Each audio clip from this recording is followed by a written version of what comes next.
Good evening, Internet. Welcome to the Gospel Story. We are so excited that you're here with us today for episode 9 of our study in the book of Genesis.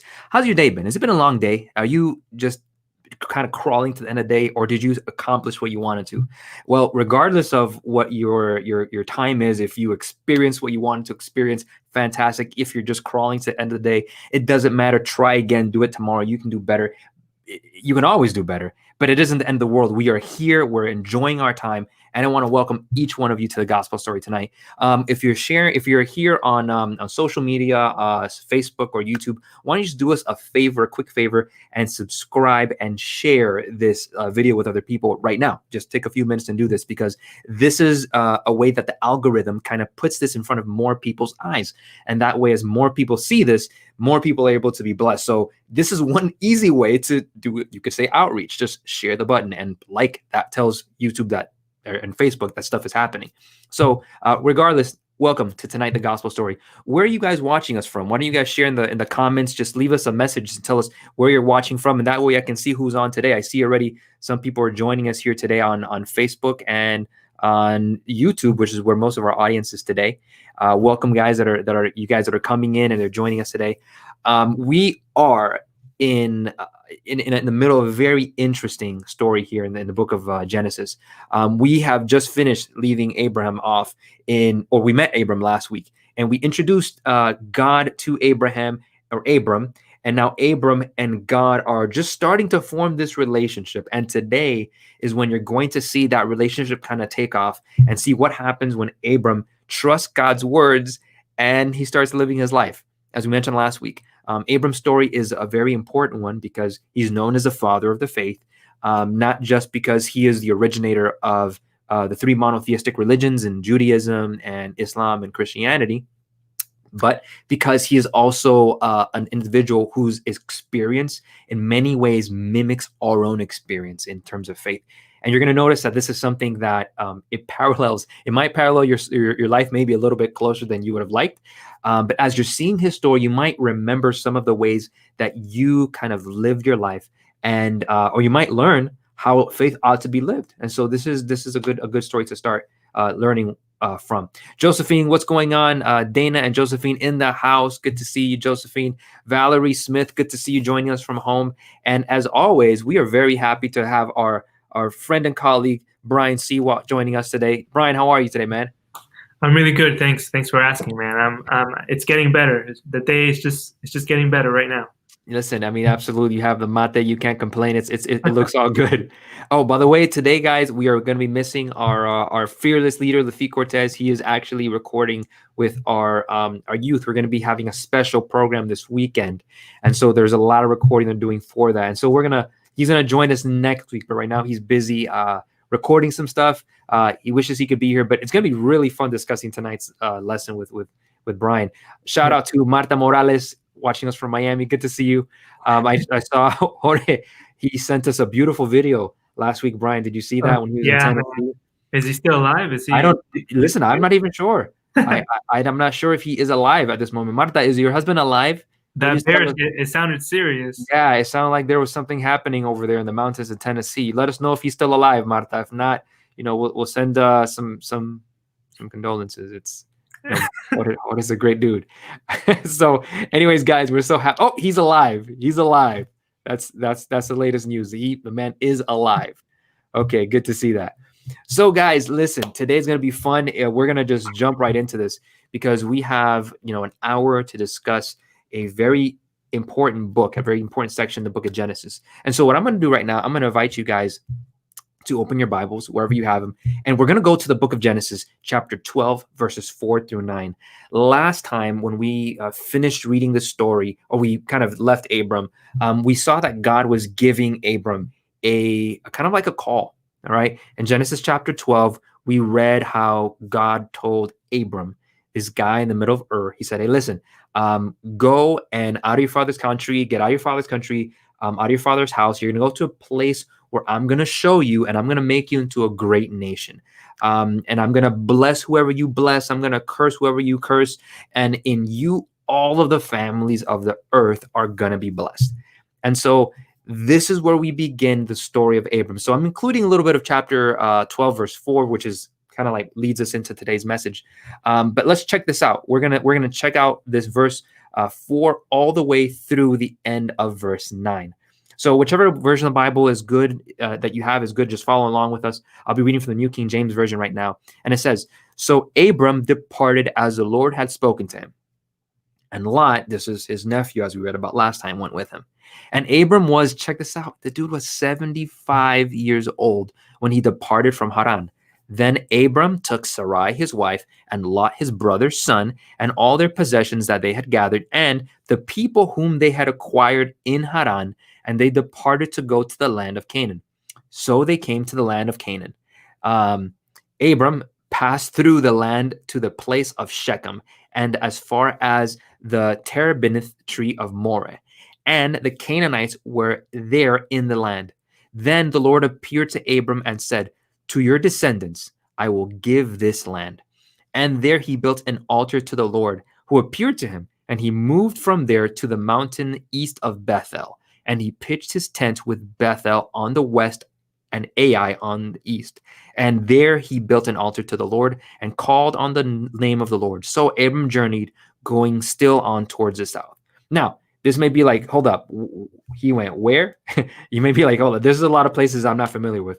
So for you guys that aren't familiar with Middle Eastern geography, which is most of us, boom, we're throwing this up on the screen so you guys might be able to kind of follow a little bit of Abram's journey.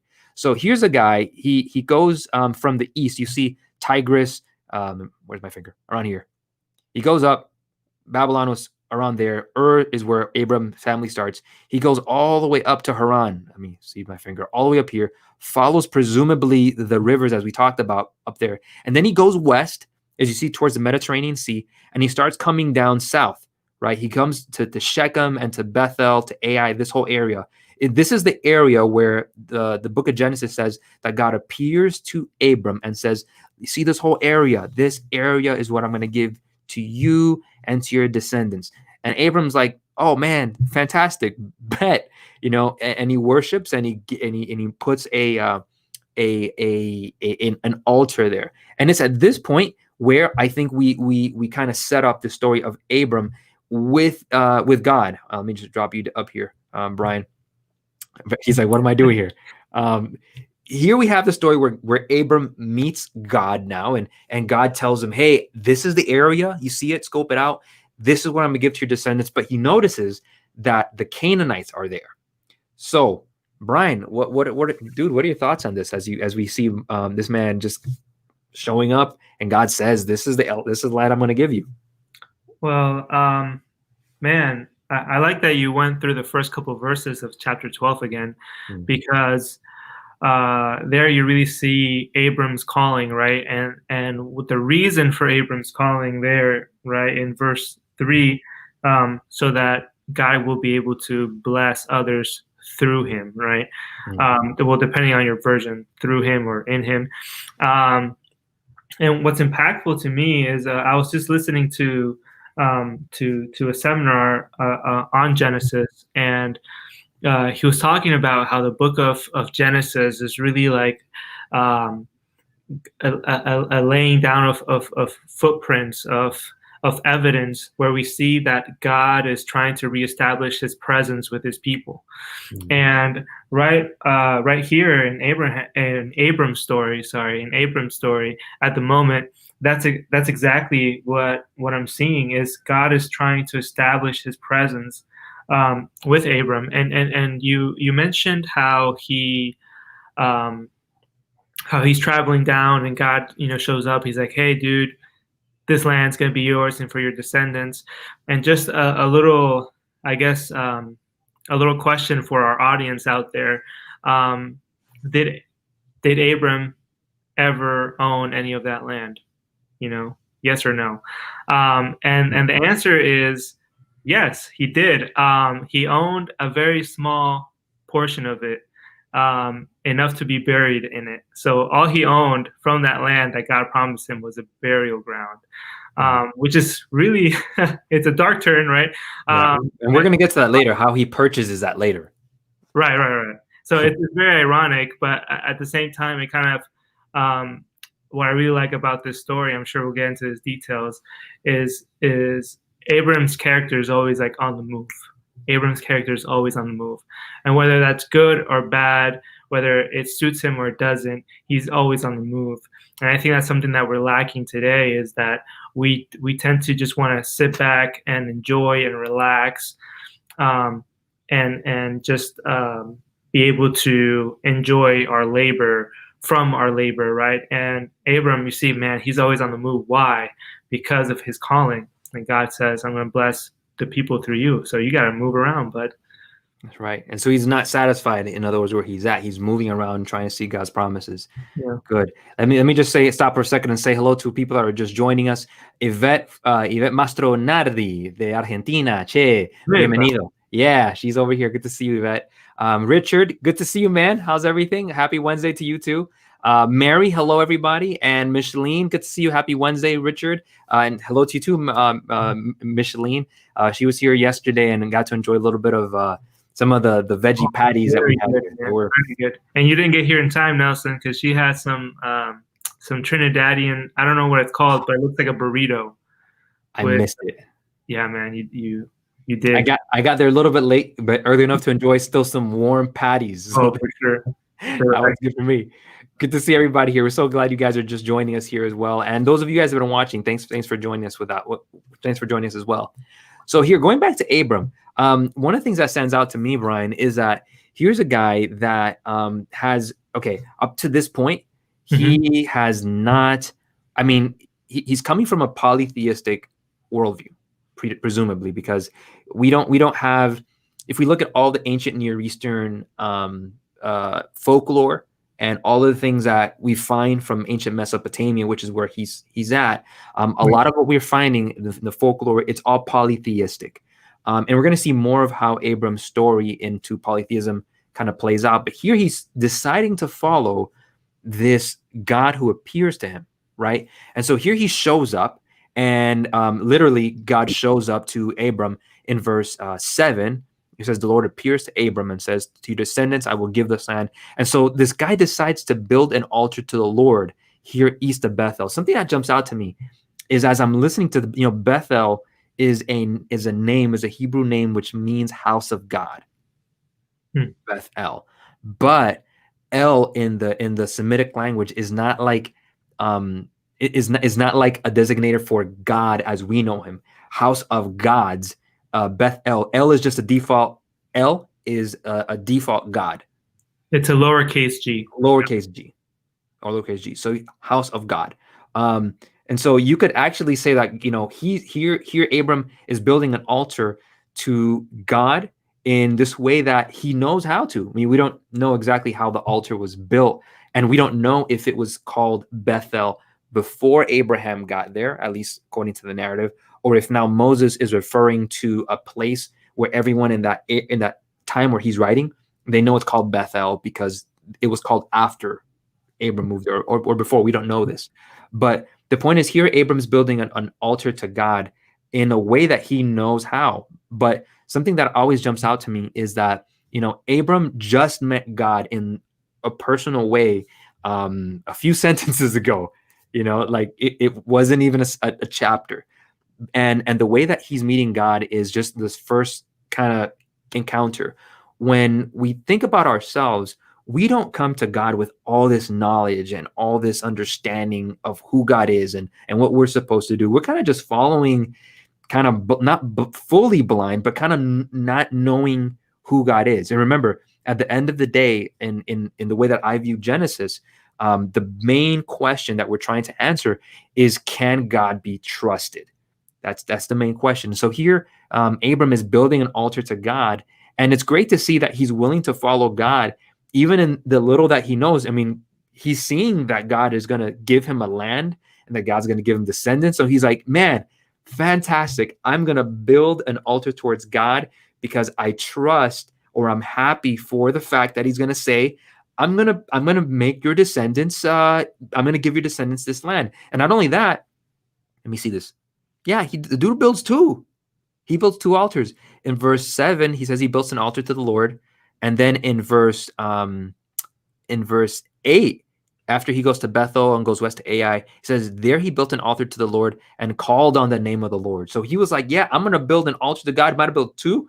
And then Abraham journeyed still going south. So the guy clearly was traveling with this sense of, I'm going to follow God wherever he goes, and I'm going to praise God. I'm going to celebrate by making these altars because I believe and I trust God at his word. So Yeah. that's great.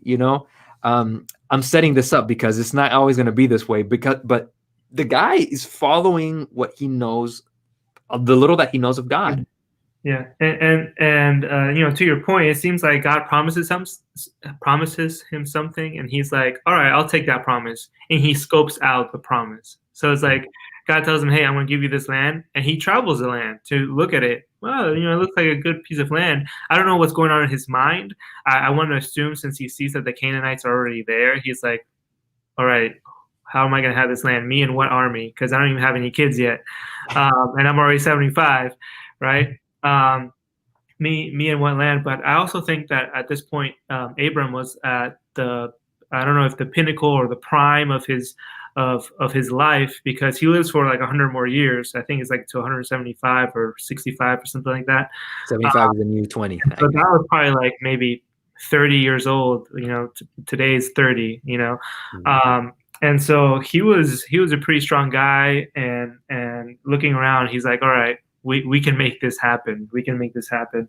I do want to kind of bring a little bit of attention to the verbs that are used for each thing. And so, for instance, he says, I'm gonna pitch.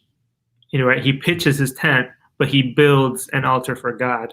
And so, in a way, what you kind of see happening there is that he's saying, hey, I don't need a place. I don't need to be still somewhere. I don't need to build myself a house or a mansion because this is my land now because God promised it. But no, God promised me something. I'm going to build an altar here, something that is going to remain here, something that is going to last. Versus where I'm living, I'm just going to pitch it up, throw it up there, and whatever it is, that doesn't matter.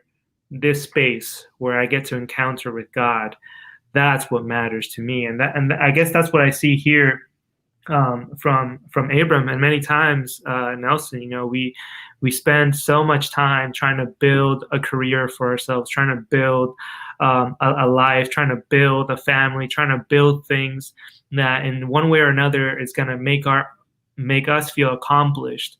And here, Abram, at least at the beginning of the story, right, where God calls him, you see how passionate he is about God. And he says, no, God's going to have the best. He's going to have this, built altar. Well, I'm just going to have this pitched to tent. And I think that's amazing. And to view our lives that way, to view at least Christianity that way, where we say, hey, I'm fine with a tent because this isn't really what matters. What matters is God's presence here in this land, here in Miami, right? Because that's where we're at right now. And to build something that's lasting there speaks really highly of Abram. Yeah, no, I can definitely see that. And I think sometimes, kind of to your point, there's two things that jump out at me as you were talking about this, is that, when we start this narrative, the only people that Abram has in his army it talks about Abram, his older wife, Sarai, who's presumably not that much younger than him. She's about 75. She's maybe 70 or 74. I don't know. Mm-hmm. You have Lot, and then you have all the people whom they had acquired in Haran. So the dude presumably has slaves, or people that are servants, right? Servants, more likely an indentured servant, not in the way that the transatlantic slave trade kind of made us think about slavery, but these are probably indentured servants that kind of lended themselves out to him for a certain number of years in return for service and labor. And so here we have it's not a huge army. As a matter of fact, it's not an army at all. It's just a bunch of people kind of traveling together because of a common interest. And yet the guy decides to build an altar to the Lord, because even though he has this kind of ragtag group of people, he recognizes that maybe God sees what he doesn't. And I love what you said as far as like the altar that he's putting and cementing for God, is that, sometimes we tend to put the tent for God and the altar for ourselves. Yeah. And we tend to like focus more on the strategies and the techniques and the tactics What do we need in order to have effective ministry? What do we need in order to have a good relationship with God? And I think many times we overcomplicate it.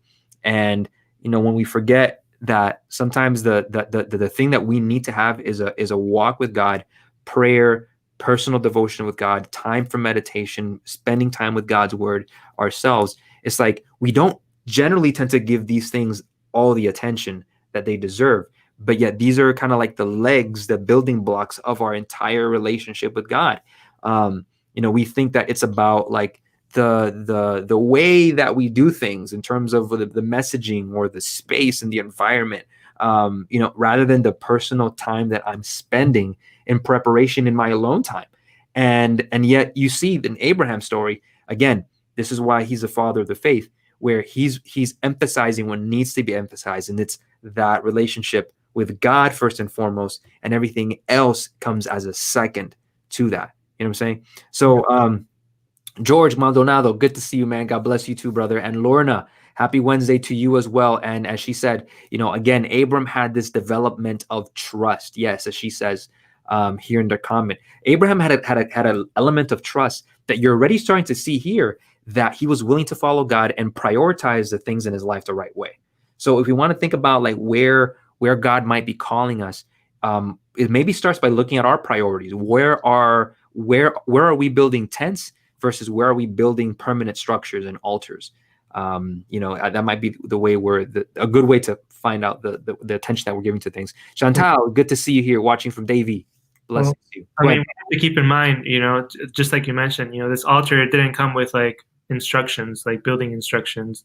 And so he did to the best of his abilities. He didn't wait for, let me just wait till God tells me to build this altar. Like many of us say, let me wait till God tells me to give my life over to him, right? Let me wait till something weird happens, so I have to pray to God, or let me wait till I have a near-death experience. Or we put like these weird, signs that God has to give in order for us to come to him. And here we see Abram, he's like, all right, you're promising this? Cool, man. You know what? It's birthed out of him, out of his loyalty, out of his belief of that promise. And so it's very easy for us to believe promises about something that's far in the future. Something that's far in the future is very easy for us to believe. But a problem that we're dealing with right now, there's a little harder to trust. There's a little harder to trust. And I guess that's like a little nugget there for our next section. Yeah, I know. We're not going to get into that one too much, but that was a good one. So let's jump into the second part of this here, because this is where, we spend a lot of time building up Abram, and it's good that we did, and to establish that relationship that he had with God. And so keep that in mind, folks, as we started looking at the backdrop of who Abram was and the faith and the trust that we're seeing from Abram as he's following God's word and he's building these altars and he's prioritizing things in his life right. Okay, so keep that in mind. And now we're going to travel with Abram now to the second part of tonight's lesson, which you find here in Genesis chapter 12. We're sticking in in chapter 12. We're going to read from verses 10 to 20. So your version of the Bible may have headers. Originally in the original language, in the Hebrew, it wasn't broken up into sections or chapters or verses. It was kind of like in a block. And but here my version has a heading says Abram in Egypt. And so we find that from this place that Abram was in verse 9, where he's traveling south from Bethel and Ai and all these places, something happens in verse 10. So we're going to read from verse 10 to the end of the chapter. Keep in mind, faithful father Abraham is following God the best way he knows. And here's where the story picks up in verse 10.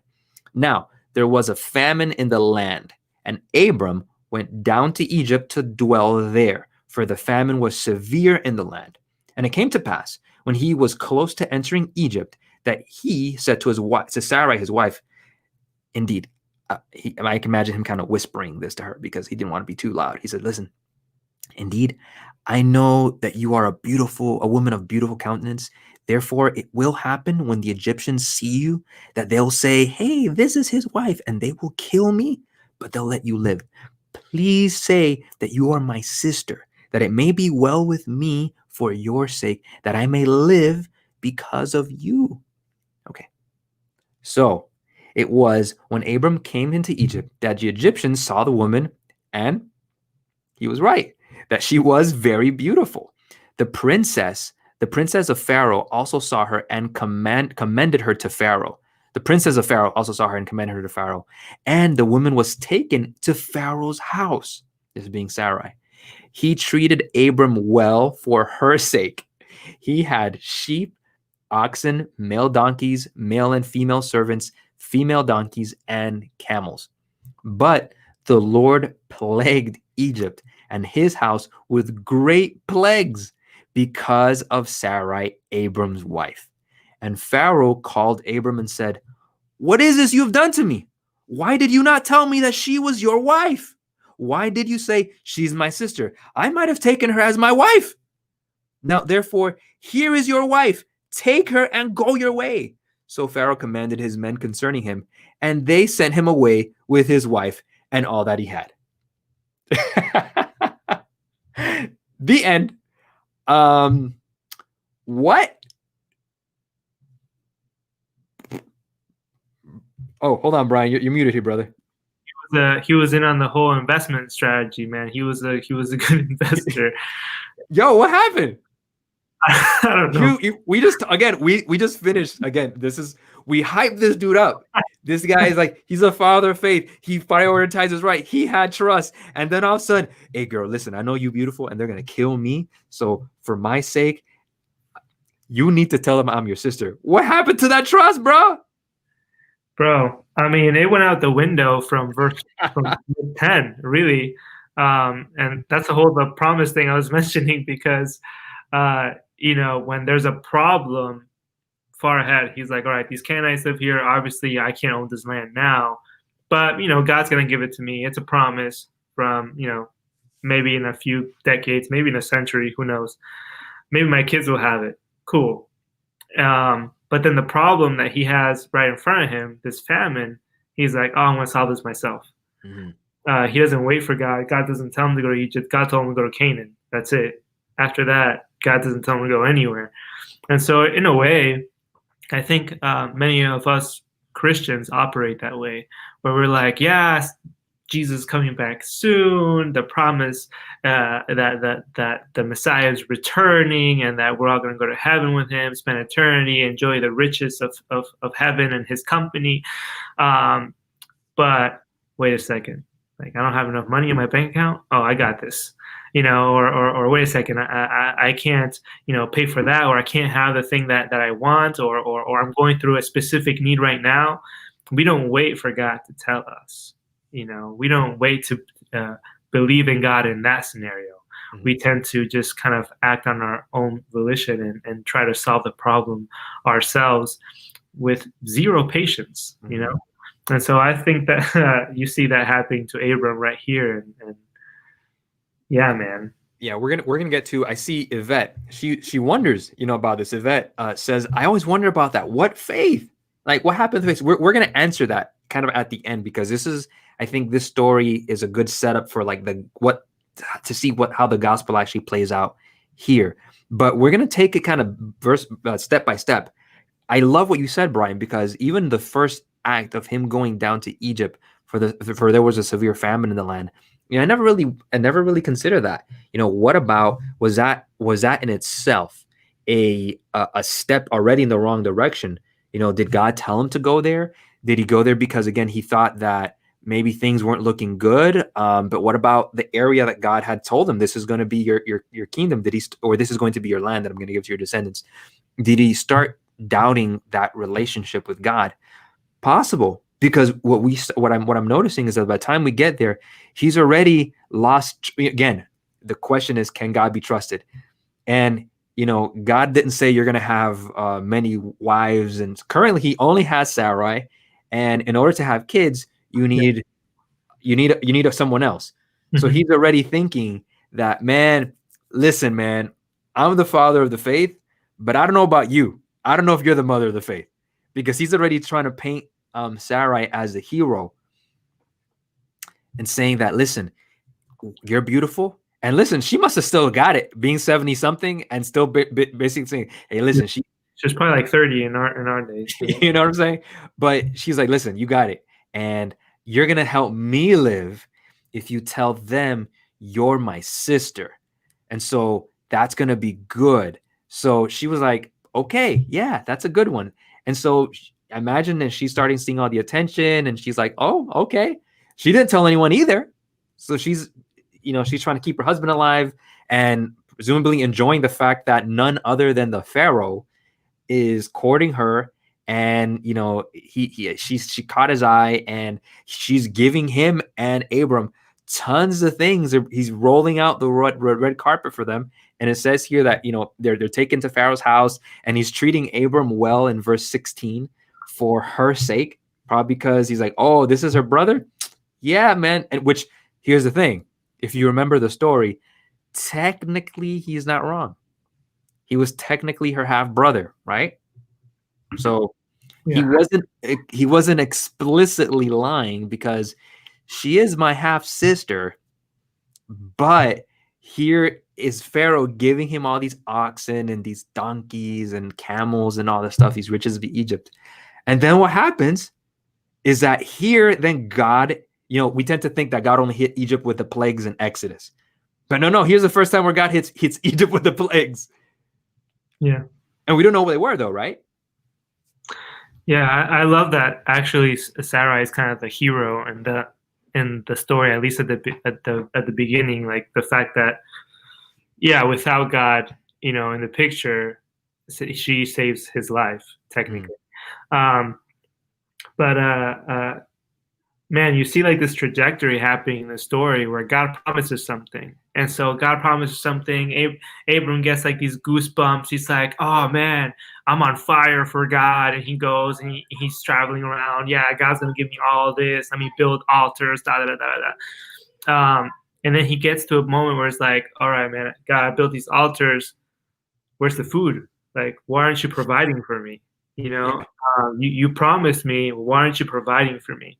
And that story repeats itself time and again, not only in each of our lives, but time and again in each of our lives. Like it doesn't just happen once in your life. It seems like it keeps happening, where we read certain promises that the Bible makes and we're like, man, what the heck? Like this never happened for me. God never provided for me.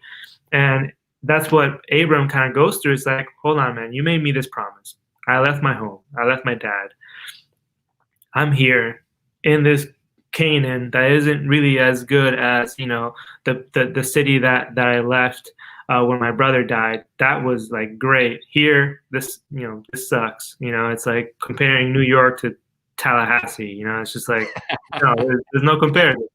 And so you have to understand Abram, like, yo, you can't really judge the guy because we do it too. We do it all the time where we find ourselves in need, and all of a sudden that worship song that made you get goosebumps, and you're like, oh, and you start crying. You're like, yo, God, you're my God. When the actual thing is like, all right, well, I'm gonna solve this myself. I'm gonna move down there. And notice he doesn't build any more altars after verse 8. At least for the rest of the chapter, this brother is on his own. He's really no chapters. He's trying to build insurance right now. He's not building any altars there, and it kind of shows you that, hey, when we're doing things our own way, we tend to want to try to hide from God. Just like we going back to chapter 3, where Adam and Eve did something they weren't supposed to, and instead of like rushing to God and be like, yo, so check this out, man. This happened. Like, we messed up. This happened. No, they hide and they wait for God to go looking for them. And so here it is. The story is repeating itself again, because again, human nature. This is what the book of Genesis is trying to teach us. This is what the Bible over and over and over and over again is trying to teach us, is that times may change, but human nature seems to fundamentally stay the same, where we tend to want to, even the people who we elevate into these heroes of faith tend to have these highs when they feel really connected with God. Yeah. But it's possible that even sometimes when they're faced with a situation where they have to choose between trusting God and their own ability to solve things, many times they'll choose the latter, and they'll choose to follow what they think is right and figure it out themselves instead of trusting God. And the reality is, we do this all the time. All of us, pastors, anyone else, people who aren't pastors, this is a part of human nature, you know? And I think this is important just to mention this because, again, when we tend to think about people as a father of the faith or these Christian or these, spiritual leaders, again, Abram is a very big individual in all three monotheistic religions, is that what Abraham, I think, is trying to teach us, and what I think is a lesson that's been lost over time in all of them, is this constant reminder where God's trying to say, you can't save yourself. You can't do it yourself. And so the Bible's giving us these examples of how Abraham is a great guy, but then boom, he goes down. And as a matter of fact, we'll find people that are in some cases being more righteous than the people in the Bible that are considered righteous. So Abram is the good guy, right? But here we find that now, and we're going to get to a question that came out of here, that the Egyptians are now suffering because of Abram's decision. But check this out. All of a sudden, Pharaoh brings Abram into his house. Now, don't miss this, guys. So Pharaoh calls Abram in verse 18. If you have your Bible, check this out. Pharaoh calls him into the house, and the dude says, Pharaoh looks at Abram and says, listen, what is it you've done? Why did you tell me she was your wife? Now, let me ask you, who told him that? How did Pharaoh somehow put the dots together and somehow know that everything was like, hold up, this guy's playing me? How is it that this guy is now a sister? Like somehow Pharaoh knew everything without Abram mentioning this. And he knew that apparently these plagues that were coming in here were a result of these terrible things that were happening to his country.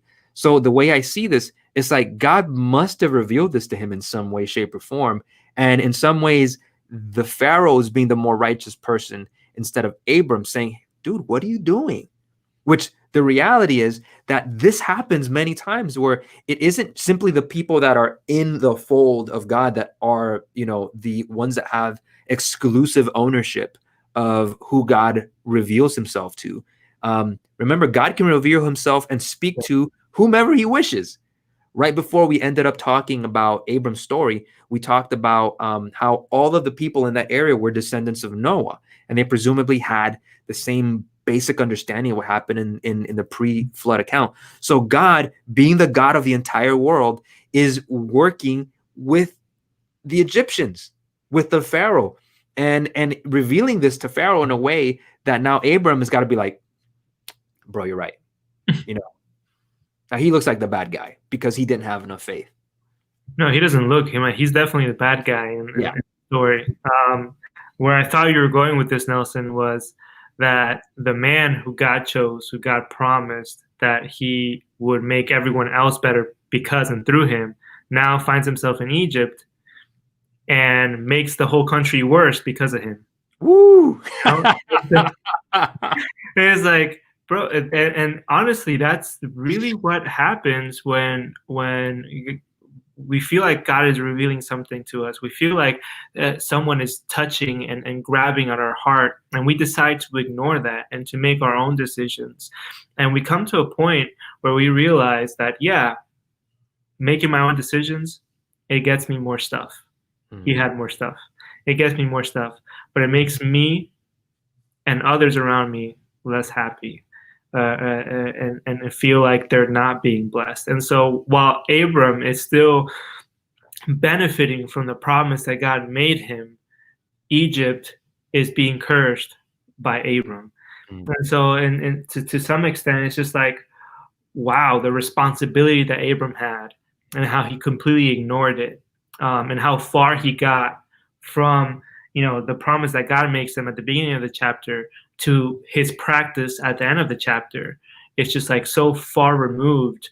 And it happens. It doesn't just happen in our daily lives. It also happens in church. No matter how holy your congregation may be, there are moments where we act totally in opposition to what we were called to be and what God calls us to do, because it doesn't suit us in the moment. And so I think that's an awesome lesson that we see here from Abram. And yeah, man, he is definitely, like, there's no question about it. He's the bad guy. So Lorna asked a question here earlier, and she's like, "How can God?" And this is something we've been establishing before. God is a God of love, God of mercy. Now, as you said, He sends plagues to these people who did nothing wrong. Pharaoh sees what he thinks is just a beautiful woman, and he's like, "Hey, listen, I'd like to marry you." Does nothing wrong. All of a sudden, he sees maybe the crops are on fire. Maybe there's panic in the streets. Maybe the economy is starting to plunge, and they're like, "What's happening right now?" And somehow he puts two and two together. The Egyptians had nothing to do with this, other than Abram going in and just showing up. Like, so the question is, why would God send these plagues to the Egyptians, who presumably did nothing wrong? One of the things that jumps out to me here, Lorna, as I'm thinking about and looking at this, is that when you think about covenant, a covenant is a binding relationship or binding contract between two people. And the idea is that, listen, so for example, if I make a covenant with you to say I'm going to get you to New York by Thursday, a covenant in the ancient Near Eastern sense back then was a life and death thing, where it wasn't that, oh yeah, I'll let you go, and if I don't make it there by whenever I say I'm going to, we'll just make it work. A covenant is a life or death thing, saying, listen, I'm going to put my neck on the line, that if this doesn't happen, then my life is in this situation. And we're going to see this more later on, where God reaffirms that covenant with Abram. But I wonder if is when God was doing this, He was trying to get Abram's attention as much as everybody else, because He recognized that maybe there's this promise that I'm committing myself to is in jeopardy, because this brother's not having faith. And like Brian said, sometimes our lack of faithfulness can have implications and repercussions to the people around us when we know the right thing we ought to do, and yet we don't do it. So I think of the story of Jonah, for example, where the dude ran away and he knew that God was asking him to do something. And then, here's this huge tempest that happens as he's trying to leave to Joppa, I can't forget, trying to sail off to Spain. And so God sends this, trying to get the good guy's attention. And obviously everyone else in the boat, they are more God-fearing than the guy that's on the boat. And here's another example of that same situation happening, where God's trying to get maybe his attention and say, hey, there's something going on, Abram. You're not supposed to be doing this, Abram. And so rather than Abram stepping up and being like, yeah, you know what? I have something to tell you. It takes the Pharaoh, this presumably pagan guy, in order for that truth to be revealed. So it's like, I think it goes to the reality that our actions have consequences, more than just for individuals, that there is this communal implication that our faith carries. You know what I'm saying? Like, our faith isn't just a personal faith that has no consequences on people outside of me. There are real consequences to my own lack of faithfulness. And we know that is true from our own families. When my personal life suffers, my family suffers, my work suffers when I'm not taking care of myself. We know this in theory, but it's sometimes like we need to be reminded of these things in practice. Yeah. My version says illness. It doesn't say plagues. It says that He afflicted Pharaoh and his household with diseases. Sicknesses, huh? And so who knows? Maybe he's like, yo, I've never gotten a cold before. Now I got a cold. What's different about everything that's going on? Well, this woman, Abram, what's going on? Did you curse this woman or something? Like, and so he's like, yeah, I married her. So no, I'm kidding. Yeah. That's how I would see it. We don't really know what kind of diseases. We don't know what kind of plagues. We tend to, in our mind, think of the plagues that happen in Exodus, but those aren't necessarily the plagues that might have happened there. Mm-hmm. The Bible doesn't say, or is not as specific as in Exodus. Can I jump a couple of chapters ahead? If you like, yeah. Well, yeah. Go ahead. I mean, that will, you can do this. Call this like foreshadowing. Okay. Well, look at how this decision really affects Abram and affects the entire world at large, right? And this is because of his faith, his lack of trust in God. He has this in front of him. He's like, man, do I trust God and just like all right, I'll wait for him to say something to me. Who knows? Maybe he'll rain down manna. I don't know. Or do I just do this on my own? And he decides to do it on his own, just like, every other person that we've read about so far in Genesis. And here in chapter 12, it says that he acquired, right, from Pharaoh many things, among those, people or slaves or whatever you want to call them. But then in chapter 16, which is a pivotal point in the story, it says, now Sarai, Abram's wife, had borne him no children, but she had an Egyptian slave named Hagar. Where do you think they got this Egyptian slave? When? When were they down in Egypt? Well, consider that Abram was given a bunch of stuff. He was given male sheep, oxen, male donkeys, female servants. So he gave him all these things. And at the end of the chapter, it says that Pharaoh commanded his men concerning him, and they sent him away with his wife and all that he had. Presumably, all these things that the Pharaoh gave him. He was like, you know what? You can keep it. I just want you to get the heck out of here. So presumably, Hagar was with him. Yeah.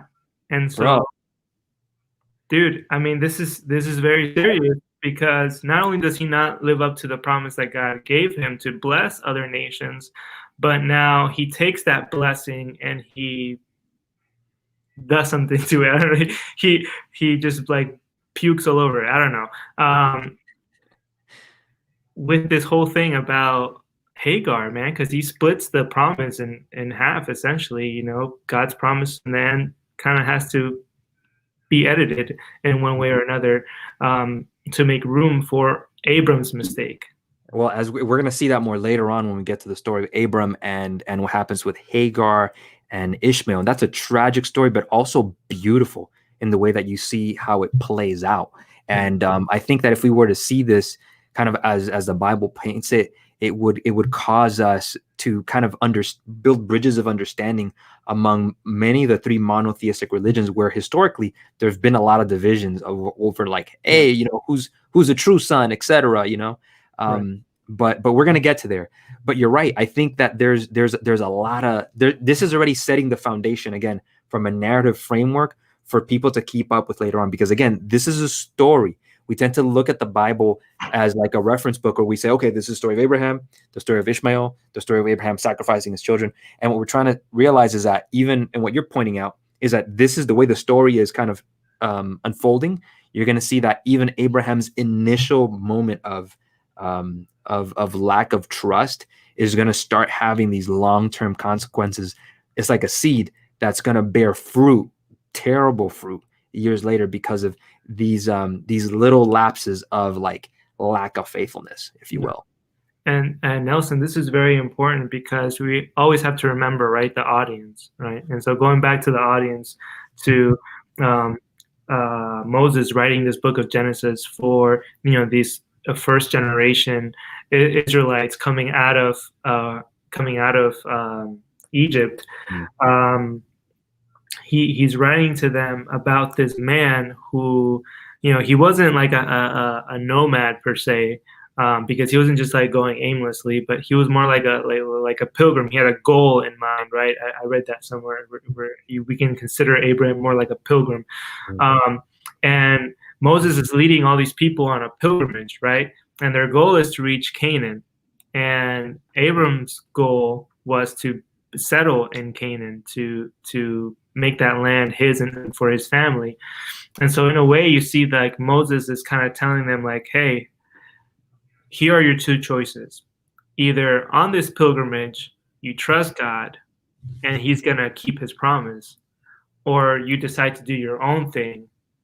And not only you have to suffer the consequences and the pain and the heartache, but also the nations around you will have to suffer the consequences that you have bestowed on them for not being responsible with the gift and the promise God has given you.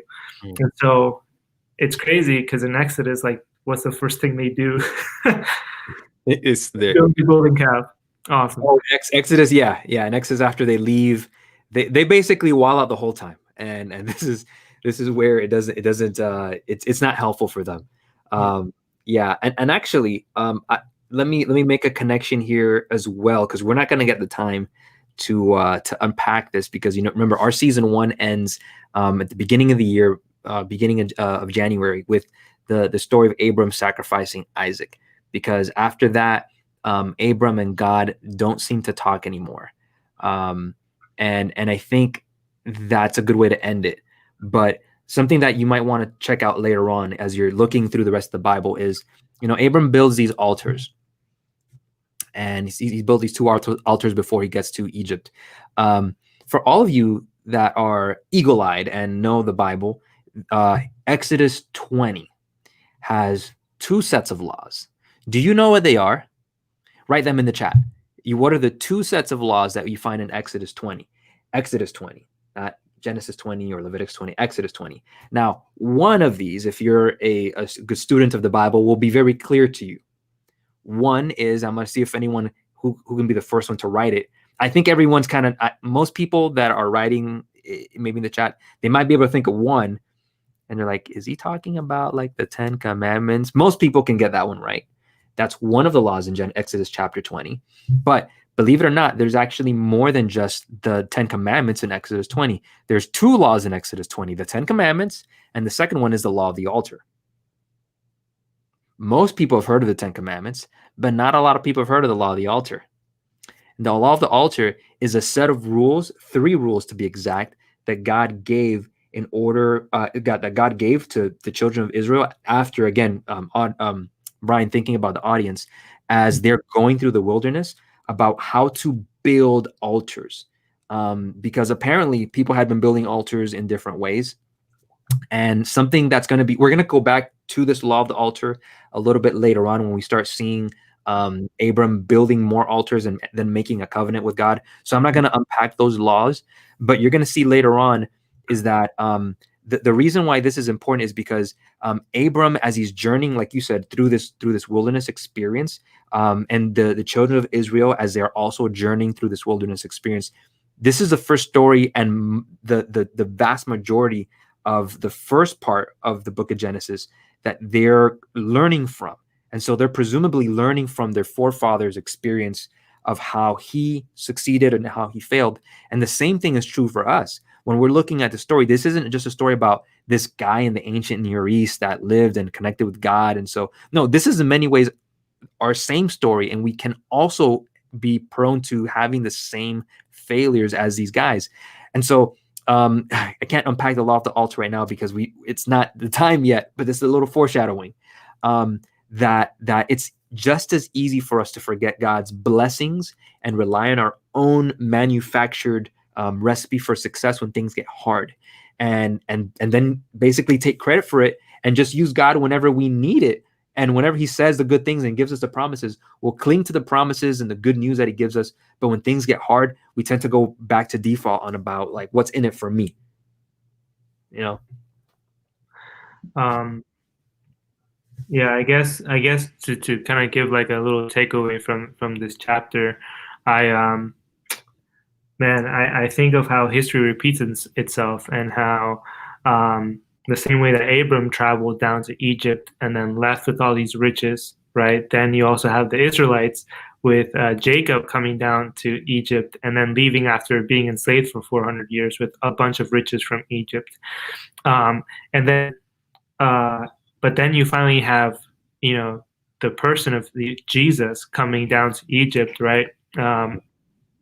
But because an angel appeared to Joseph and Mary and told them to go down to Egypt, and he goes down to Egypt, and you see this time and time and again in Scripture where Jesus lives out the exact story of the forefathers of the Bible, but instead of failing, he succeeds.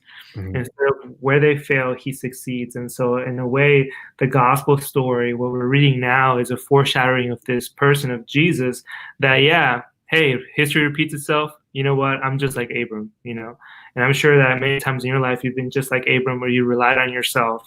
Mm-hmm. But we have this confidence that this person, whose name is Jesus, was able to succeed in our moments of failure. And we can kind of hold on to that and say, like Abram, in this situation, I'm far from righteous. Mm-hmm. Belief in Jesus makes me so. Bingo, man. And I think this is what I want everyone to understand is that maybe the way that you viewed religion for the longest time has been one about performance, where it's about being right or being righteous more times than you're wrong, right? Or basically there's a scale, a universal scale in heaven, and the times that I follow God and I'm good and I trust him, that's on one side and it's weighing down, and the times where I don't listen to God, that I do my own thing and I go and do this and I do that, that's the scale. And whichever way that I am tipped at, whenever Jesus comes back or whenever God looks at my name, whatever, if it's heavier in righteousness, then I get heaven. And if I've done more bad things than good things, then I don't get heaven. Therefore, I get death.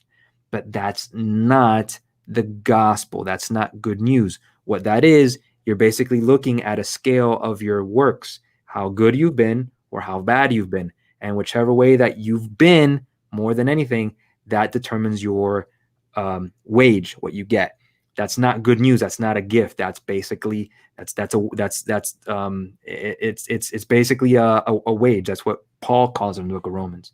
But what you're saying, Brian, you hit the nail on the head. The gospel story and what Abram is trying, and what all of the Old Testament stories are trying to point us to, is this idea that there's everyone has messed up. Everyone, even David, even Noah, even Moses, even Adam, even everybody has messed up.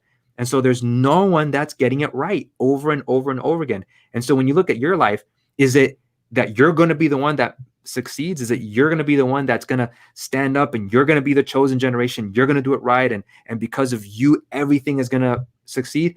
No, man. You're going to look at your own life and recognize, you have to recognize that I'm just as broken, if not more, than these individuals. But here is, like you said, Brian, where Jesus comes in the book of Matthew, Mark, Luke, and John. It talks about this guy who comes in and literally lives a perfect life following the same example, in many of the same traces of Abram and Moses and all these other people, of Adam as well, except in places where he succeeds, or where everyone else failed, Jesus succeeds. And so if you look in the book of Hebrews, and this is one, oh my goodness, I love this situation. When you look at the book of Hebrews, I want to say maybe verses 8 through 10, where it looks at the book of, it looks at the story of Abram. And look at that yourself some other time, maybe during this week. You compare the timeline that the book of Hebrews gives for Abram's life and how God or how Abram lived, and you're going to see a life where Abram is described as a guy who never fails, that he always succeeded, and he had faith, and there's no mention of the dude, selling his wife out, pimping his wife out 2 times. But wait, it's going to happen again. There's no mention about all this stuff. It's just the time where he's faithful and he's good and he's never failed and he's a champion of faith. And you read this and you're like, hold up, this isn't true. This isn't true. This isn't what Abram was. And that's the point. The point is, the good news of the gospel is that God takes your righteousness and he's like, dude, you have no righteousness, but here, I'm going to give you my righteousness instead. And oh man, you have a lot of sin in your life. Nah, you don't have that anymore. That stayed with Jesus on the cross. So all the terrible things that we've gone through, all the bad things we've done, all of our mess ups, that sticks with Jesus on the cross. And what God sees when he sees me, he sees my life as if Jesus himself were the one that would have lived it if he were in my shoes. He was born in Miami. He went through school and he did this, and except it's not my failures that God is seeing, it's all the good things. And that's incredible, because that's good news, because I know it's not true, but God sees it. And as you're going to see later on, God has the power to call things into existence that don't actually exist and call them as if they actually were true. And so here we're seeing the story of Abraham. We're going to unpack the story of this guy who's super imperfect. And it's good news because of what Jesus does, and how this is our story too, that we mess up and we're failures, but not in the ultimate sense, that we're ultimately victorious because God lives his life through us. So man, that's good news, dude. Amazing. So final thoughts, man. I loved what you had to say. That for me was, I loved what you had to say, man. I don't know what else. You have any closing thoughts before we finish tonight? Oh, bro, that was my closing thought. Yeah, dude, that was good. It really is because you think about what the gospel is all about, and that's really the good news. Yeah. Um, so let me see if we're missing everything here. I know that there's some comments here. We're not going to get the time to kind of unpack everything, but just remember that. Okay, someone mentioned if COVID is sort of plague in the general sense, you could say it's plague-ish, but it's not necessarily a plague where we can't say, oh, God sent this, you know what I'm saying? But plagues are things that happen, negative consequences. I'm trying to make sure we're answering people's questions here. Lack of faith, yeah, say Adam or Abram seemed to align himself more with God. Yeah, you guys are having really good discussions here, great conversations, great insights. And by the way, if you guys are viewing us live, that's great. But take a look at those comments because your fellow attendees, you guys are dropping some good nuggets here as we're reading through this, especially on Facebook and on YouTube. Check them out and interact with each other. It's been good. So Brian, dude, I want to thank you once again for joining with us, man, and giving us these good thoughts. I'm gonna say good night to you, man. Good night. Good night. And to you guys that are joining us today, I want to thank you for joining us today. Did you enjoy this? If this was good for you, again, like and subscribe and share this with others. It's going to be obviously a replay after this, but you're free to join us every Wednesday at 8 o'clock. We're always live here on Facebook and YouTube. And before you leave, I want to just have a word of prayer with you, just if cases have been new to you, just so you can think about how this is true in your life and let it sit with you for a few days and think about what the good news means to you. So let's pray. Lord, I want to thank you for being with us and helping us to read this book of Genesis and learn more about Abram's story and how this is really our story as well. Help us, Lord, to kind of be confronted with this idea of, are we trying to earn our way into salvation, or are we learning to trust you for who you are? Help us to analyze ourselves and our own lives and our experiences and make decisions based on not what we think and what we feel, but based on who you are and what you've promised we are. So thank you, God, for this time we've had to share and open the book of Genesis. Give us a wonderful night and the rest of the week. And bless our friends that are watching this live and those who are going to be watching on replay. Give us a great rest of the week. This is our prayer in your name. Amen. So again, everybody, I want to thank you for coming out tonight. We want to ask that, again, you share this with others and that you join us next week. If you haven't already done so, go to miamitemple.org and subscribe to our newsletter. We're going to be on, again, on Saturday when we have our special children's program then. But until then, until we meet again, have a wonderful week and God bless you.